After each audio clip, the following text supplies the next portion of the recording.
नाज़रीन, एक शख्स था जिसने 99 मर्डर्स किए हुए थे, 99 कत्ल किए हुए थे। 99 कत्ल करने के बाद उसके दिल में अल्लाह का खौफ पैदा हो गया और वो एक मौलाना साहब के पास हाजिर हुआ और उनकी खिदमत में हाजिर होकर अर्ज करता है कि मौलाना साहिब, मुझसे गलती हो गई है, मैं बहुत बड़ा गुनाह कबीरा कर चुका हूँ, 99 लोगों को जो है वो मैं कत्ल कर चुका हूँ, क्या मुझे अल्लाह माफ़ कर सकता है अगर मैं अल्लाह के दरबार में तौबा करूँ तो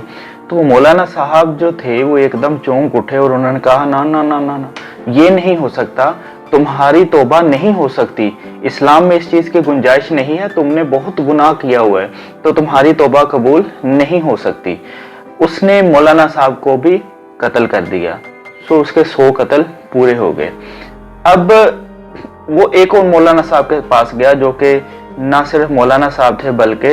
अल्लाह वाले भी थे, अल्लाह के नेक और बरगुज़िदा बंदे थे। अब उनकी बारगाह में जब पेश हुआ तो उसने पूछा कि ए अल्लाह के बंदे, मैंने 100 कत्ल किए हैं, क्या मुझे माफ़ी मिल सकती है, क्या अल्लाह मुझे माफ़ कर सकता है? तो उस अल्लाह के बंदे ने कहा, हाँ बेशक अल्लाह बड़ा गफूर और रहीम है और रहमान है, वो माफ़ करने वाली ज़ात है, तुम अगर सच्चे दिल से माफ़ी मांगोगे तो अल्लाह ज़रूर तुम्हें माफ़ कर देंगे। उसने कहा ठीक है, फिर मुझे इसका तरीका बताइए ताकि मैं अपने गुनाहों की तौबा कर सकूं, माफ़ी मांग सकूं। तो उन्होंने कहा कि फलां जगह पे एक बुजुर्ग हैं, तुम उनकी खिदमत में हाजिर हो जाओ और अपना मसला बयान करो, वो तुम्हारी तौबा करवा देंगे, तुम्हारे रहनुमाई फरमा देंगे। अब वो जो कत्ल करने वाला था वो उस रास्ते पर चल पड़ा। अब क्या हुआ कि रास्ते में उसकी मौत हो गई। एक बात ज़हन में रखिएगा कि उस बंदे ने तौबा का इरादा कर लिया था, अल्लाह का खौफ उसके दिल में बैठ गया था और वो तौबा करने की नीयत से उन बुजुर्ग की तरफ जा रहा था और रास्ते में उसकी मौत हो गई। अब जन्नत वाले फरिश्ते भी आ गए और दोज़ख वाले फरिश्ते भी आ गए। दोज़ख वाले फरिश्ते कहते हैं कि ये इंसान 100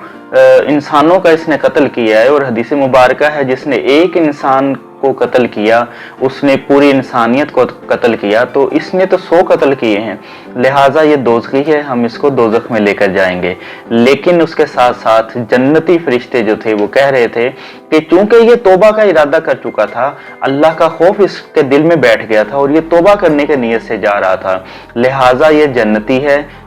ये जन्नत में जाएगा। अब अल्लाह ताला की तरफ से ये हुक्म जारी हुआ कि ये जहां से चला था और जहां जाना चाहता था, इसका टोटल सफर जो है वो कंसिडर किया जाए और ये देखा जाए कि ये जहां जा रहा था ये उसके करीब ज्यादा है या ये जहां से चला था ये उस तरफ को रास्ता ज्यादा है। मतलब अगर तो वो तो जिस बुजुर्ग के पास जा रहा था उसने ज्यादा हाफ से ज्यादा सफर तय कर लिया हुआ है तो वो क्या होगा, जन्नती होगा, और अगर उसने हाफ से कम सफर तय किया है तो वो दोज़खी होगा। अब रियलिटी क्या थी कि उसने हाफ से कम सफर तय किया हुआ था लेकिन अल्लाह की रहमत को गवारा ना हुआ, सो अल्लाह ने जमीन को हुक्म दिया कि जमीन तो सुकड़ जा। तो जब फरिश्तों ने उसको पैमाइश की तो वो क्या था, उसने हाफ से ज्यादा सफर तय किया हुआ था। तो अल्लाह ताला ने उसकी दिल में जो तौबा और उसका खौफ बैठा था, अल्लाह पाक ने उसके सारे के सारे गुनाहों को माफ़ कर दिया। हदीस मुबारका भी है कि जब इंसान अपने गुनाहों की तौबा करता है तो अल्लाह ताला उसके गुनाह माफ़ कर देता है, चाहे उसके गुनाह समुंदर की झाग के बराबर ही क्यों ना हो। तो तौबा जो है एक ऐसी चीज़ है जो हमें वक्तन फ़क्तन अल्लाह पाक से करते रहना चाहिए, अपने गुनाहों की माफ़ी मांग लेनी चाहिए। तौबा की बेसिकली 3 इकसाम होती हैं। नंबर 1, एतराफ़ जुर्म, हमने जो गुनाह किया होता है हम उसका एतराफ़ कर लें कि या अल्लाह हमसे गलती हो गई है, तो माफ़ फरमाने वाला है, हमें माफ़ फरमा दे। नंबर 2, निदामत, कि हमने जो गुनाह किया है हमें उस पर शर्मिंदगी हो, हम उस पर पशेमान हो, तो अल्लाह ताला से माफ़ी मांगे कि या अल्लाह तू हमें माफ़ कर दे। और नंबर 3, ये तौबा की जो किस्म है वो ये है कि हम ना सिर्फ एतराफ़ जुर्म करें, ना सिर्फ हम परेशान हो, पशेमान हो उस अपनी